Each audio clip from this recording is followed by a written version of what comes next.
Takže já všem přeju dobrý den. Dneska jsem si pro vás připravil video, ve kterém uvidíte a uslyšíte základní informace o tom, co je to VAZUP, dále jak se registrovat a výhody, které budeme mít z toho, pokud budeme VAZUP používat a dále doporučovat. Takže co to je VAZUP? VAZUP je internetový prohlížeč, který má být oficiálně a bude oficiálně spuštěn 1. července roku 2012. Pokud nevíte, co je to internetový prohlížeč, tak je to třeba u nás oblíbený Seznam, případně Opera, a nebo ve světě nejvíce používaný Google. Všechny tyto společnosti, jako je Google nebo i Facebook, mají zisky hodně přesahující několik miliard, a to protože mají hodně uživatelů internetu, které používají služby. Uživatelé vlastně těmto společnostem vydělávají neuvěřitelné zisky, ale samotný uživatel z toho nemá nic. To se má ale všechno od 1. července změnit. VAZUP bude totiž první globální společností, která bude platit uživatele za to, že budou využívat jejich služby. Takže bude stačit, když se přihlásíte na stránky VAZUPu, třeba místo Seznamu nebo Google, případně jiného prohlížeče, a nastavíte si VAZUP jako domovskou stránku. To bude jediné, co musíte udělat. No a od této chvíle, jakmile to uděláte, tak vám VAZUP bude za to platit. Určitě si teď říkáte, jak je to možné, co z toho ta společnost bude mít. Takže je to úplně jednoduchý. Když se podíváme třeba na televizní stanice, tak třeba Nova nebo ČT nebo Prima si taky konkurujou. Jo, mají nějaké ty své people metry, kde se zjišťuje návštěvnost, nebo jak se kdo na jaký dívá pořad. No a na základě toho, která televize je úspěšnější, tak je tam pak více reklam samozřejmě, a pak si ta televizní společnost může taky diktovat ceny za tyto reklamy. No a to stejné je vlastně i tady u těch prohlížečů. Takže vlastně čím ten prohlížeč má více uživatelů, tak je tam více reklam. Samozřejmě si ta společnost může diktovat ceny za tyto reklamy a z toho má vlastně zisk. Takže co bude vlastně naším cílem? Naším cílem je přilákat co nejvíce uživatelů do tohoto programu. Máme na to vlastně čas od této chvíle až do 31.3.2012, kdy bude tato možnost si přivydělat ukončena. Takže jsme to teď právě my, kteří pomáhají budovat VAZUPu velkou síť uživatelů, a dostaneme pak za to také odměnu. Nemusíte se ničeho bát, registrace do VAZUPu je zdarma, bude to vždy jenom zdarma, nejsou zde žádné skryté poplatky, není potřeba něco kupovat ani prodávat. VAZUP je vlastně takový unikátní koncept, který tu ještě nikdy nebyl, nikdo ještě nic podobného nedělal. Takže asi tak o VAZUPu. Teď se můžeme podívat, jak se do něho registrovat, pak si řekneme ještě dál, ať se do toho nezapletu. Takže pokud vás někdo oslovil, jo, tak vám určitě poslal i takový nějaký registrační link. Takže pokud na ten link kliknete, tak se dostanete na stránky VAZUPu. Tady je zrovna nějaký vánoční motiv, protože jsou Vánoce. No a tady máte prázdné políčko, do kterého vypíšete svůj e-mail. Jakmile ho tam vypíšete, zmáčknete, kliknete na Go a přijde vám e-mail, který bude vypadat asi nějak takhle.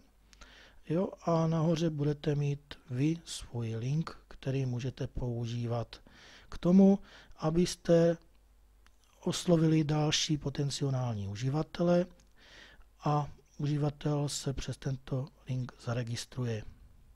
Co z toho budete mít, si řekneme za chvíli. Nerad bych se do toho zamotal, takže to je ohledně té registrace. Dále, jak vidíme v tom e-mailu informačním, máte napsané nějaké věci, jako že třeba projekt se začal vytvářet už v roce 2007, od té doby se na tom pracuje neúnavně, už do toho bylo investováno přes $2 miliony a více. No pak vlastně se dozvíme to, co z toho budeme mít. To znamená, že za každého člověka, kterého my zaregistrujeme, máme $1. To znamená, že pokud třeba zaregistrujeme pouze 5 lidí, jo, samozřejmě, že určitě to bude víc. V té první linii, ta je neomezená, tak z těch 5 lidí, těch 5 přivede dalších 5 a td. Až do 5. generace. Jo. Čili tady bude ta stopka, takže záleží na vás, kolik si přivedete lidí do první linie a pak máte vlastně penízky až do té 5. Takže záleží jenom na vaší šikovnosti, kolik si vyděláte. Jsou zde nějaké základní informace, takže pokud si to tady rozkliknete, tak vidíte vlastně tady třeba dolar faktor. Takže co to je dolar faktor? Dolar faktor bude to, co budete dostávat každý měsíc po 31.3.2012. Teď jsem se zamyslel, se omlouvám. Takže dolar faktor se bude stanovovat podle toho, kolik budete mít vy pod sebou zaregistrovaných lidí. Čili když budete mít pod sebou 50 lidí, bude dolar faktor 50. Pokud bude to třeba 200 lidí, bude to dolar faktor 200. Pokud to bude 3000 lidí, tak to bude dolar faktor 3000. Pak tuto částku budete vlastně od 1.4. dostávat měsíc co měsíc na svůj účet. Podle toho, co jsem zjišťoval, tak peníze se budou přeposílat na internetové peněženky. Nevím, jestli to ještě bude AlertPay anebo PayPay, ale každopádně peníze vám tam budou chodit a pak si vlastně z těchto internetových peněženek můžete peníze převádět na své vlastní účty. Takže registrujte, bude se vám pak zvětšovat ten dolar faktor. No, co bych vám ještě tak řekl? Takže vlastně ty základní informace jsme prošli. Takže teď vás vlastně čeká ta předregistrace. Od 1.1.2012 bude pak spuštěné stránky v několika jazycích, jo? Čili vlastně pak, až vám přijde na e-mail nějaký odkaz od této společnosti, tak na něho kliknete a vám se otevřou vaše stránky Vazub, ve které budete mít vlastně i svou kancelář a tam vlastně v té kanceláři pak už uvidíte, kolik máte pod sebou zaregistrovaných lidí až do té 5. linie a také tam vlastně uvidíte výši toho svého dolar faktoru, který se vám vlastně do toho 31.3. bude stále zvětšovat. Po tomto datumu se vám to i zastaví a ta částka bude pro vás konečná. Pak tuto částku budete dostávat každý měsíc na účet. Jak dlouho, může to být třeba 10, 20 nebo i 50 let, záleží na tom, jak dlouho ten prohlížeč bude, ale já si myslím, že pěkně dlouho, určitě až do mého důchodu. Takže tolik od Vazubu. Takže 1.1.2012, tady mám informaci, bude předzahájení, takže to vám dojde ta oficiální webová stránka. Dolar faktor jsem vám říkal, já se omlouvám, to vám tady tak narychlo všechno dané. Takže 1.4.2012 až 36. bude spuštěna beta verze, bude to testovací fáze, jo, čili to už budeme mít nějaké i stránky, na které se můžeme dívat, případně si už nastavit jako domovské, za to už bychom měli dostávat taky peníze. No a hlavně od 1.4. přejdou ty webové stránky do režimu online a my vlastně začneme vydělávat. Krok po kroku budou spouštěny různé služby a programy, budou prezentovány jako domácí práce, domácí zábava, jo, budou tam nějaké novinky, jo, z internetu budou tam nějaké hry, filmy, prostě to, co bývá běžně na internetových prohlížečích.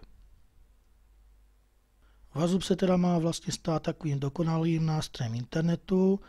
Bude možnost zde i vytvářet své osobní webové stránky a to celá zadarmo, takže běžný uživatel nemusí platit za to, že si vytvoří třeba webovky někde, jo, což vlastně taky využíváme.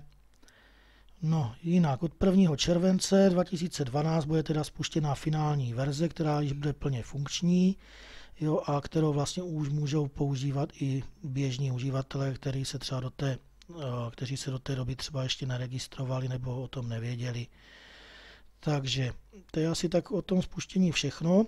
Teď ještě ohledně toho, i kde bude společnost brát peníze. Jak už jsem říkal, společnost bude brát peníze z reklamy, a protože určitě těch lidí, kteří teďka momentálně registrují po celém světě, je hodně, tak si říkáte, na nás určitě ty penízky nevídou. Jo, určitě je to nějaká blamáž udělaná a teda, takže strach o tom mít nemusíte, protože mezi členy se má rozdělovat 50% ze všech příjmů, co vlastně Vazub vydělá. A samozřejmě těch 50% dalších si ponechá i vlastníci Vazubu, jo, a také akcionáři, kteří určitě do toho vložili nemalé prostředky a ještě vkládat budou. No, aby jsme měli takový malinký přehled, kolik vlastně se dá vydělat na prohlížeči, tak si vezmeme jako jednoduchý příklad například Google.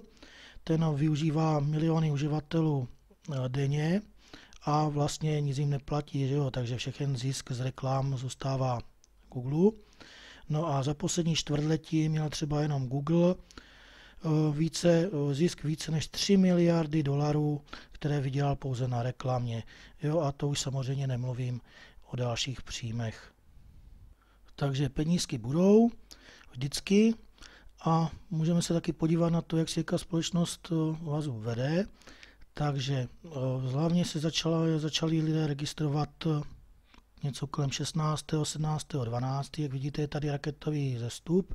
To je dokonce tak veliký, že to trhá světové rekordy a má to být zapsáno do Guinnessovy knihy rekordů jako to, že byly stránky nejvíce navštěvovanější na světě.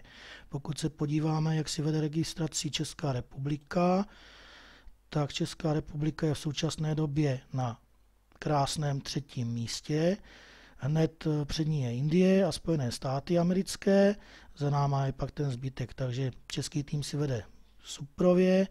Ohledně českého týmu bych chtěl říct ještě to, že jsme založili skupinu na Facebooku, jo, na to, že skupina jede teprve od 19.12. máme 40 členů, takže pokud se zaregistrujete, nemusíte mít strach, že vás necháme na holíčkách, můžete se k nám přihlásit a já sem dávám veškeré nové novinky, aktualizace, co nás všechno čeká a todo.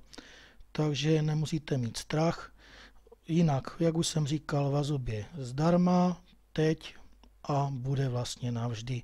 Takže registrací do Vazubu nic nestratíte, můžete tím vlastně jenom získat.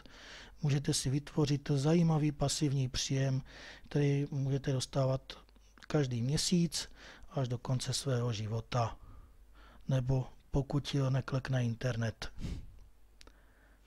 Hodně lidí má také strach z toho, že internetové stránky, ten prohlížeč bude v angličtině.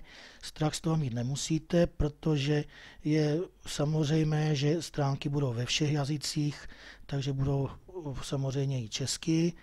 Jo, to se vlastně týká i toho prohlížeče, takže v současné době je to v angličtině, ale není problém si to nechat přeložit a to by asi tak bylo zatím všechno. Ještě se můžeme podívat na to, kolik se zaregistrovalo lidí jenom za 4 dny. Vy jste viděli, že vás nebalamutím. Čili bylo to něco přes 24 000, ale teďka to nemůžu zrovna najít. Ale tak to už je jedno. Takže tolik o společnosti Vazub. Jo. Pokud chcete nějaké další informace, není problém je napsat na e-mail. Takže přeju mnoho úspěchu. Omluvte moje koktání, ale dělám to poprvé, takže doufám, že jsem vám nějaké informace poskytl, protože mě chodilo dost otázek, takže jsem se snažil vám aspoň nějakým takovýmhle způsobem vám tuto společnost představit. Takže já se budu těšit a přeju vám všem pěkné registrace a vysoký dolar faktor. Přeji pěkný zbytek dne. Naschledanou.